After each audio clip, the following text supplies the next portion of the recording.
We have a very special guest today, but I will allow Beauty Manager Benita to come and welcome. Thank you. Hello everybody, how are you today? Good. Okay, I will not sit here any longer because I'm so nervous. I'm just gonna welcome Mr. Antonio, which we all know is gonna be soon. He's gonna be our program director, replacing Mr. Nick. Nice. Yeah. So today, Mr. Antonio is gonna talk about his. I believe it is gonna be his background and his experience, so we all can learn from him. So please welcome to the stage. Hey guys, thank you very much. I want to thank you. Hello. Is this working? Yes. Okay. I want to thank everybody for coming on Friday afternoon because I know you're tired and I also know it's like 38 degrees and you'd rather be anywhere else other than school right now. So thank you so much. So my name is Dr. Antonio Graceffo. So listen, today I know a lot of you heard some rumors about me. I hope they were good rumors. I know you heard a lot about like martial arts and fighting and that sort of thing, but that's not what we're going to talk about today. Sorry. We're going to be talking about education. And I am a lifelong student. And the title of my presentation today is called Student of Life and Student for Life. Now who can tell me what's the difference? What is student of life? What do you think that means? Somebody try. Student of life. You learn from life. You learn from life. What about student for life? You learn forever. You learn forever. There you go. It means you never graduate. And some of you will never graduate now. Okay, so my whole life I've had a lot of heroes. Okay, I think it's very important to have heroes. I think education is very important. I think it's very important to have heroes because we can look at our heroes and we can emulate them. We can follow them. They are our models. You have teachers here at Blue Mountain. We have some very nice teachers. We have Heidi and Trini and Mr. Nick and Carlos and all the different teachers that are here. And that's great. But there's only so many of us. But you can have heroes and teachers all over the world. And the other thing, your heroes and teachers don't have to be alive today. You can reach out to them through their books and through their writing. So one of my biggest heroes, literary heroes, is an author, and his name is Louis L'Amour, and this is a picture of him right here. And I'll read this quote to you because the lights maybe are interfering. It is often said that one has but one life to live, but that is nonsense. For one who reads, there is no limit to the number of lives that may be lived. For fiction, biography, and history offer an inexhaustible number of lives in many parts of the world and all periods of time. So what I always tell my students is books are magic. They are time machines. You can go anywhere in the world or anywhen in the world for free. My story starts in Sicily. My grandparents came from Sicily, which is a small island off the coast of Italy. And my grandfather came to America and immediately joined the army, and he went back to Europe to fight against the Germans. This is my father. My father was in the Korean War. My father didn't learn English until he met my mother. Now, so on my father's side of the family, my father was the first one to graduate high school. Okay, so I don't come from a family that has a lot of education, you know, in the previous generations. My grandmother went to 3rd grade only, elementary school, 3rd grade. And my grandfather went to elementary school, 6th grade. And then my father graduated vocational high school only. My mother, though, her family also is from Sicily, but she was a college graduate. She was a school teacher, and she was a 2nd generation school teacher. So my grandmother was also a school teacher, which is really amazing for the time period. This is my grandmother. So my mom died when I was very young, and so I lived with my grandmother, and she taught me to love books. And we had thousands and thousands and thousands of books, literally thousands of books in her house. Her house had about 5 stories, counting the basement, the attic, and they were just full of books in many languages. And we spoke at home, we spoke Italian and Spanish and English, but she taught me German and French, and we used to read the children's stories. I would say to her, you know, Grandma, read me a story, and she would say, what language? And I would choose the language, and we'd sometimes have the same book in 3 or 4 languages. So that's how I grew up, and thank God for that. So my grandmother gave me this amazing education. Now I'm going to skip ahead. This is the middle of the story. Okay, this is the middle of my story, and apropos, it starts at Middle Tennessee State University. So I got my bachelor's degree from Middle Tennessee State University in German and English. And then I went to Johannes Gutenberg University of Mainz in Germany, where I studied applied linguistics for 4 years in Germany. And at Mainz, I first became a lecturer, began teaching, I began translating, doing research. I went to Heriot-Watt University, Edinburgh for business studies, Trinity College, University of London for my teaching diploma. Shanghai Jiaotong. I went to Shanghai Jiaotong for my PhD. I went to Shanghai Jiaotong University for my China-MBA. And this is School of Economics, Shanghai University, where I'm currently working on a second PhD in economics. Sorry, we're not done. This is New York Institute of Finance, where I studied finance, American College of Financial Planning. This is, Casa Italiana in Costa Rica, where I lived, and I was studying in Costa Rica for a while. I studied at AUA Language Center in Bangkok. This is in Salamanca, Spain, where I studied. I studied German translation in Spain. And, Trung Đại học Nhân văn. Thành phố Hồ Chí Minh. One more.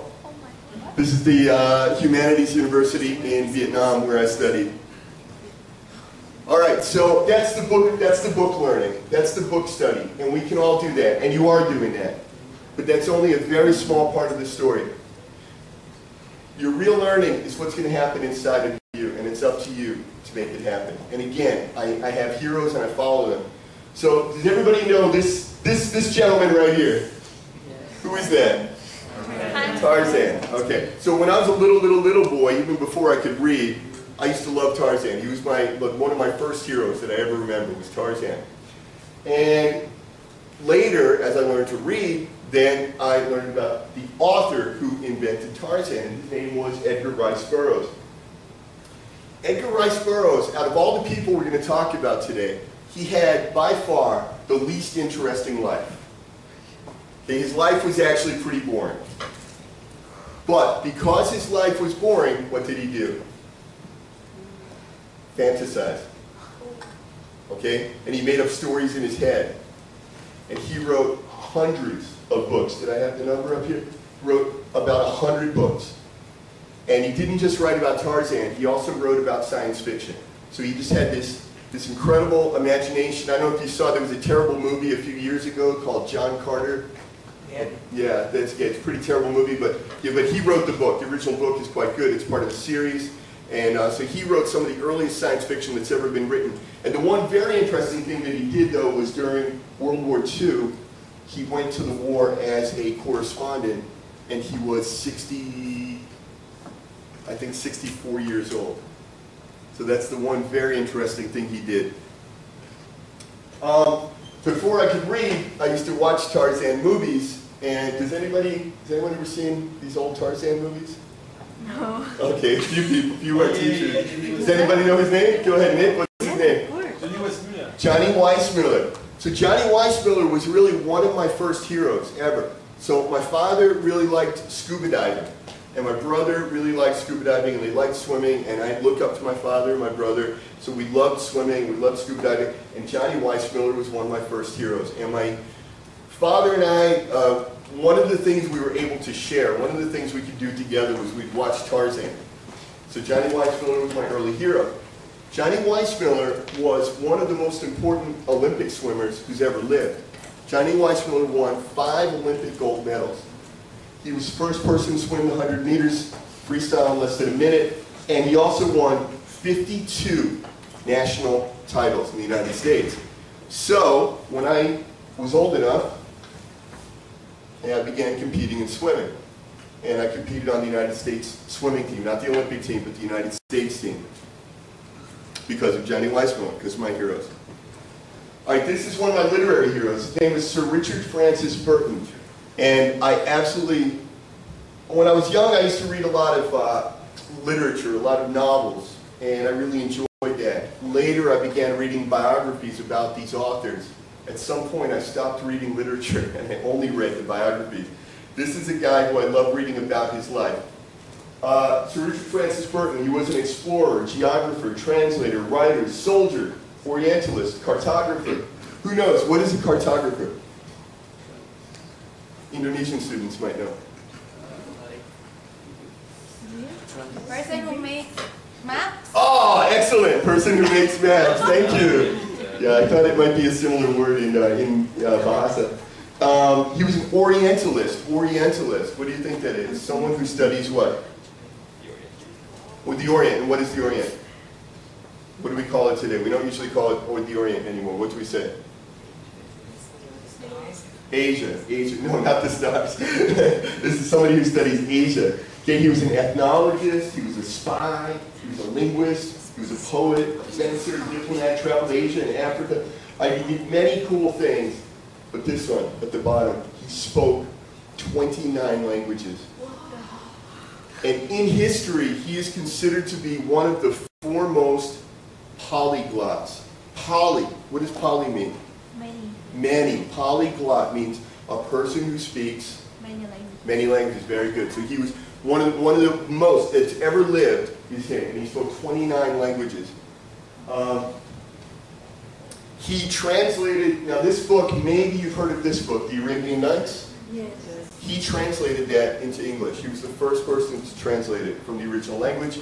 He also translated a book called The Karma Sutra, but I didn't put a picture of that up here. And he wrote a book about sword fighting because he was an adventurer in Africa and he would fight with his sword against the locals, and so he wrote a book about how to be a better sword fighter. This is another one of my favorite authors, Jack London.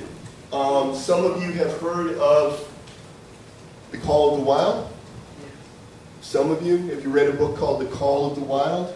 Or White Fang? Right? Okay. So these were both written by Jack London, and he has been one of my biggest inspirations throughout my life. In his life, Jack London worked as a gold prospector. Do you know what that is, a gold prospector? A long time ago, in 1849 in America, they discovered gold up in Canada. And so people would go there into the yeah, exactly, like this. They would look for gold, like this. And so he did that. And he was a boxer, war correspondent, sailor, freight train hobo. Freight train hobo. What is a freight train, do you know? Cargo train? Okay, a cargo train. A freight train is a cargo train. And a hobo, when the trains first came into existence in America, there were people that would just jump on the train. They didn't buy a ticket. They just jumped on the train. And they would ride the train, and at some point just jump off in another city, in another town, another state, and they would just look for work. And they would work for a few days or a few weeks, and then get back on the train and go. So this was the early part of sort of this American like openness and freedom, that people were trying different kinds of life. They said, okay, I'm not going to get married and stay in one place and work at one job. I'm going to ride the train and go to this town and that town and do all different kinds of things. What else did he do? At age 25, this is hilarious. So at age, I believe, 19, he came back from Canada. He went up to Canada, you know, to look for gold. He didn't find it, and he almost died. If you've ever read White Fang or The Call of the Wild, those stories are based on his adventures up there. It was very cold, and there was no support, and a lot of people died. He almost died. He came back. He had $4 in his pocket when he was 19. At age 25, he was the richest author in history. And at age 40, he was dead. And he's considered to be the first American celebrity. He did endorsements, well, not TV commercials, but commercials in magazines and things like that. Jack London lived his life like a burning candle, and his light can still be seen today. So this man died a very long time ago, and yet we still read his books today. He left his mark on the world. From 1899 until his death in 1916, Jack London wrote 50 books. Who in this room has read 50 books? A few of our teachers? Wow, good. A few students. A few students have, let the record show, a few students have read 50 books. Very good. Okay, he wrote 50 books and over 1,000 articles. And if you look at the titles, he wrote about Hawaii. Hawaii was a separate country at that time. It was not part of the United States. Tales of the Pacific. He came here to Asia. He's in China. We'll talk about that later. This is up in Canada and Alaska, a region that we call the Klondike. All right, who's heard of this man? Have you heard of this man? Ernest Hemingway. Yes. Okay, yay! Okay, Hemingway is also just one of my absolute favorite authors ever. Ernest Hemingway, another amazing life. War hero, big game hunter. Big game hunter, what does that mean? Hunting. Okay. What's that? Good at hunting. Good, okay, big game means he would go to Africa and shoot very big animals. Now, I'm against that, okay? I don't think that's a very nice thing to do, but it's one of the things he did. He was a fisherman, arguably the greatest American writer of all. Hemingway gave the world 10 novels, 10 collections of short stories, 5 works of nonfiction, 21 movies have been made about his books. And he was awarded the Pulitzer Prize and the Nobel Prize. Are you familiar with the Nobel Prize? Okay, so this is the highest, essentially the highest award people can earn, and he won this for literature.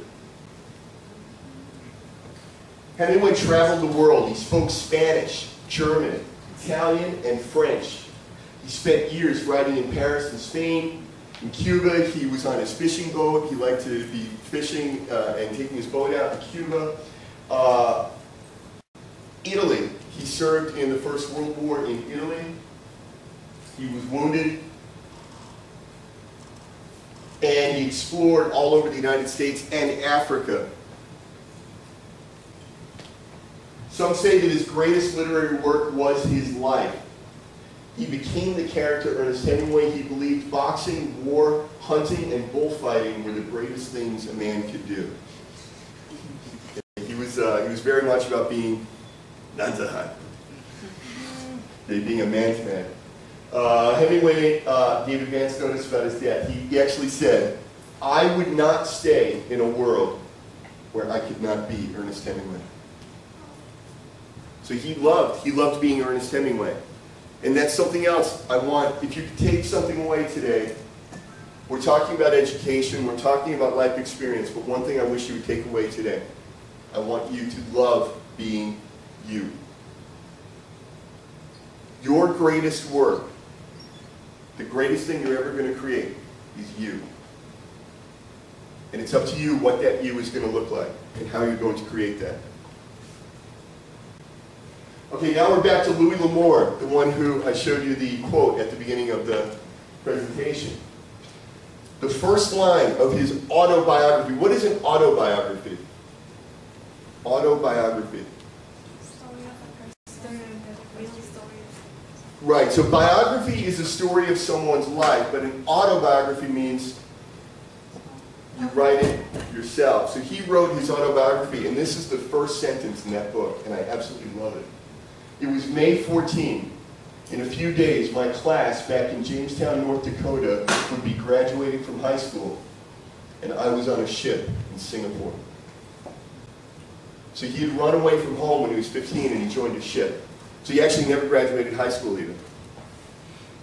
Left school at age 15. He worked as a boxer, a soldier, a sailor, a miner, and a cowboy. Published his first novel when he was 45 years old. So when we looked at some of the other people like Jack London, they were publishing when they were in their early 20s. This guy traveled for 30 years. Traveling, experiencing, doing all different things. And then when he was 45, he sat down and he started writing. And he wrote 100 books. And I love this quote from Louis L'Amour. Actually, all education is self-education. A teacher is only a guide to point out the way, and no school, no matter how excellent, can give you education. What you receive is like the outlines of a child's coloring book. You must fill in the colors yourself. So we can give you something, and we are. We're giving you some education, we're giving you some classes, but most of what you learn, you're going to learn out there. Now, just in the Blue Mountain program, you're going to go do IP, right? Okay, so straight away, the Blue Mountain program already says, hey, you're going to learn something in the classroom, you're going to learn something out there. But I'm talking about something deeper, in your heart.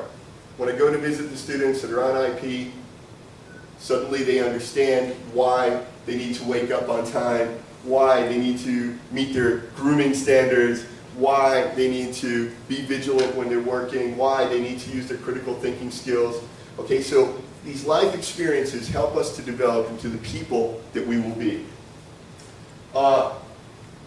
I read Louis L'Amour when I was a teenager. I was living in Tennessee, which is in the southern United States, and me and my friends, we all, boys growing up in Tennessee, really liked cowboys, and we all had guns, and we rode horses and whatever.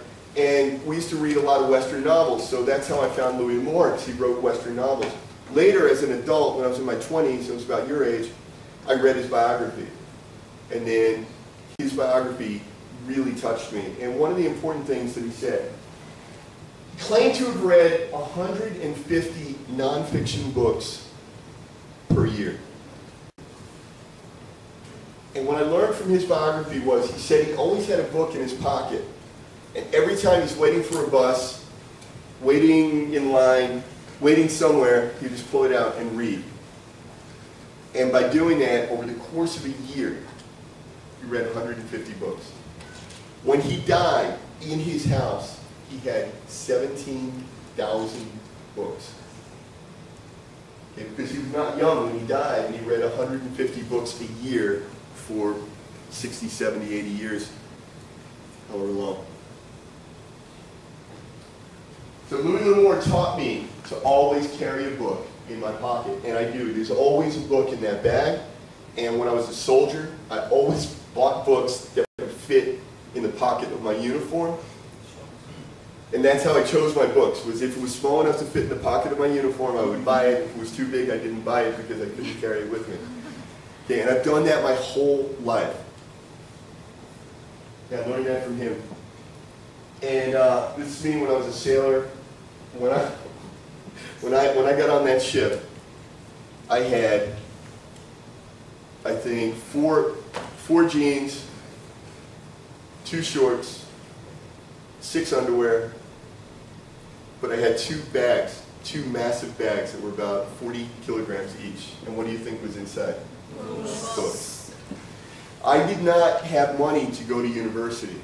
So my family didn't have money, I didn't have money to go to university. So what I did was, I got the catalog from the university, and I looked at the courses that I would have liked to have taken if I could be a student. I used to dream at night, oh, I wish I could take this class, I wish I could take that class. And I called the universities, and I got the reading list for all those courses. And I went and I bought the books. Okay, I didn't buy them. I got a lot of them for free. But I went and got those books, and that was an amazing thing too. You don't know how many times I walked into a library or even a bookstore that sells books to make money, and I'd walk in and say to them, I have no money and I want to learn. You don't know how many people gave me free books. And that's why today, anyone, if I'm reading a book and somebody says, oh, I like that book, I instantly say, here you go. Give it to them. Okay, it's like pay it forward. You don't know how many people are willing to give you free education. Not Blue Mountain stuff. So, my heroes are me. So Richard Francis Burton, Jack London, Louis L'Amour, Ernest Hemingway all had a profound influence on my life. and on each other as well. The interesting thing, when I started reading all these different authors, I found out that they all read about each other, and they all knew about each other. And Ernest Hemingway loved Jack London, and Jack London knew about Sir Richard Francis Burton, and so forth. It's me when I was like 9 years old. And that's me at like 10 years old. All right, so Richard Francis Burton, Jack London, Louis L'Amour, Ernest Hemingway were all boxers, and I was a boxer. So Richard Francis Burton, Louis L'Amour, Ernest Hemingway, and I were all in the Army. London, L'Amour, and Hemingway were all sailors, and I was a sailor. London, Burroughs, Hemingway, and I were all war correspondents.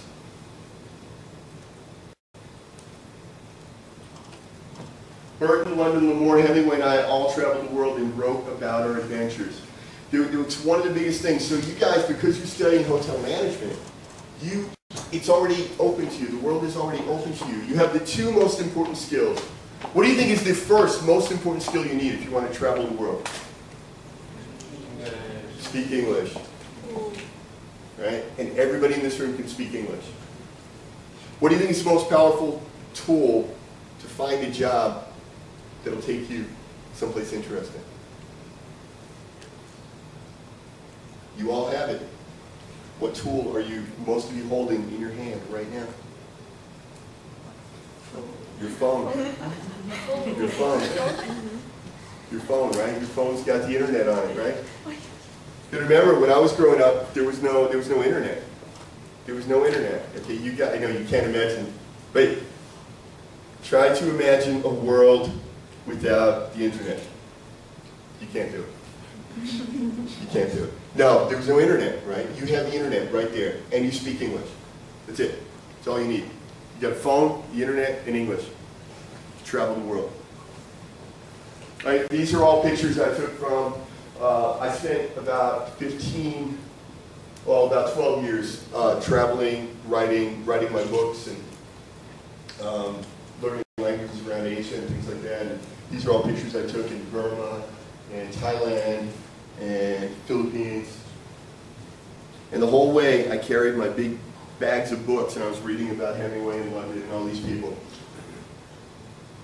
The Mogan Sea people, right here. No, this one. It's Mogan Sea people on an island in Thailand. There's a community of Mogan Sea people. They live on their boats. Nobody knows where they came from. Nobody knows what language they speak. They speak a language, but they don't know their own history, and nobody else knows. They just showed up on this island in Thailand, and they've been there. Do you remember, or maybe you heard, about 10 years ago, there was a big tsunami, a big tidal wave in Thailand that killed a lot of people. It's like the biggest tidal wave probably in history. It killed a lot of people. The Mogan Sea people lived right in the path of that tsunami. Exactly where the wave came on the land, that's where they lived. Guess how many of them died? 0. Not only did they not die, but they saved a lot of people, including foreign tourists who they couldn't speak English, the Mogan. They had to like physically, sort of attack people and put them in the boat because people didn't understand what they were doing, and they took them away and they went out to sea. All the other boats were coming in. There's a storm, we're going to go in. The Mogan said, no, there's a storm, we go out. And all the Mogan went out, and they took some tourists with them, they took some Thai people with them, they all survived. And afterwards, the reporters asked them, they said, how did you know this tsunami was coming? And the Mogan said, the fish told us. So I went on this island, and I met them, and I met their teacher, and I did some stories about them for some magazines. This is the Philippines. This is a tribe, it's a Batak. It's a long time ago, but in the Philippines there's tribes on some of these islands, and if you look at these people, look at their hair. Look like Asian hair? No. Looks like African hair, right? There's African tribes. There's one in Taiwan, and there's about 2 in the Philippines that are African tribes. How did they get there? Sea trip? And these guys, I think this was a Muslim family that I saw on the border of Cambodia and Vietnam, way up in the jungle. And it was just a really strange place to find a Muslim community. And I just find people fascinating, just different kinds of people. So when I lived in Malaysia, I worked for an Islamic teacher, and I studied with him, and so you have to dress. Yeah, I guess my Indonesian friends are used to seeing this type of dress in your country. And this guy is from a tribe. This is the Batak tribe, and this is a hunter-gatherer tribe in the Philippines. They live on the island. They don't have anything. No tools, no machinery, no anything. I mean, they just live in the jungle, and everything they have is made out of wood. And they eat goo. Goo. They basically take this root out of the ground. It's a very hard root. You can't bite it. You can't eat it. And they boil it in a pot for like days and days and days and days. And then they put a stick in there, and they eat it. And it was really funny because I was joking with them. They said, "Do you eat goo in New York?" And I said, "No, we don't eat goo in New York." And he said, "But you're so big and strong." So he can't imagine a world where people don't eat goo. Right? You can't imagine a world where people do eat goo. And that's essentially all they were eating. They were eating goo. Indonesian friends, where do you think this is? Teh tarik. Teh tarik, that's in Malaysia. It's actually on the island of Penang. The island of Penang is really interesting because there's Indians there, but they're Muslim Indians. So there's like a really interesting mix of cultures between Malay and Indian. So my heroes inspired me to be an author, and also my grandmother wanted me to be an author, so I became an author. So I wrote 7 books. They're all about Asia. All my books are about Asia.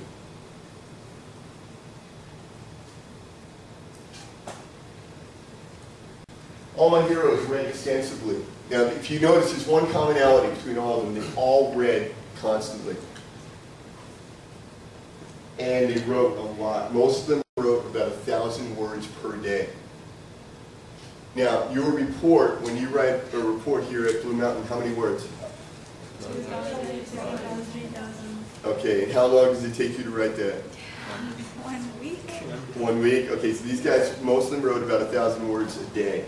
Yeah, I published about, I don't know how many articles I published. I really don't know. I know it's in the hundreds.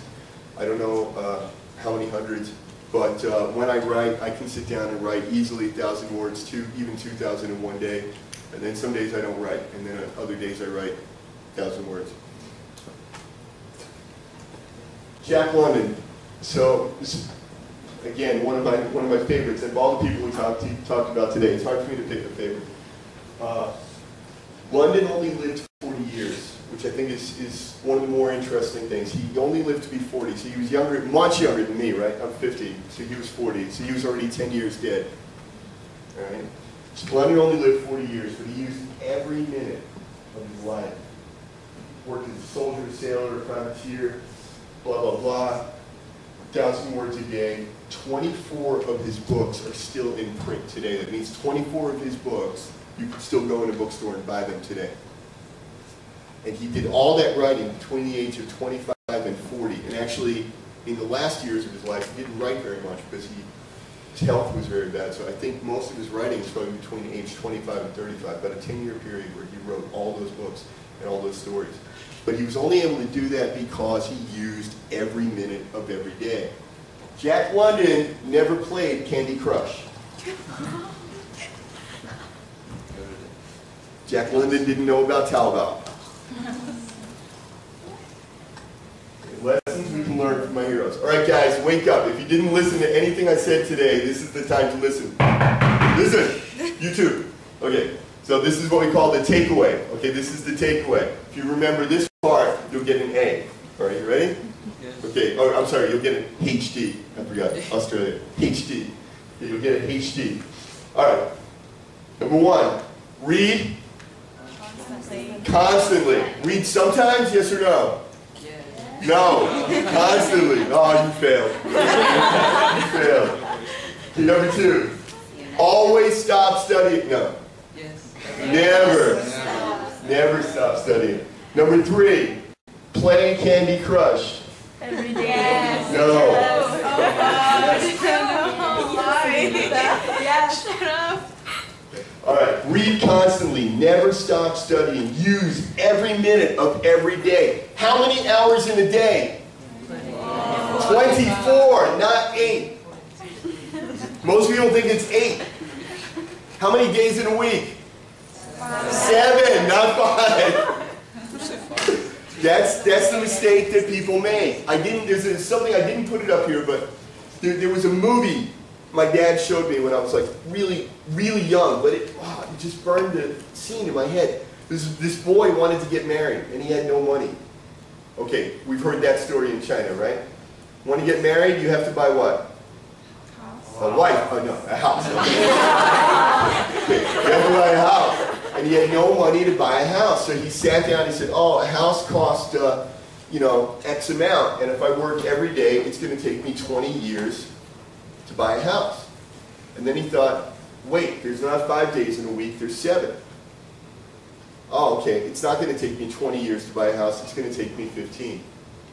And then he thought, that's if I only work during the day. He decided he's going to work day and night, 7 days a week. And then he bought that house and he got married. And that has always stuck with me. A day has 24 hours, not 8. So some students, I ask them, do you want to go training? And they say, no, I don't have time. How much time do you have? How many hours do you have per day? 24. How many do I have? 24. How many did Jack London have? 24. We all have the same amount of time. It's how you decide to spend it. It's up to you. Learn from life. Learn for life. And never stop growing. Okay, thank you very much.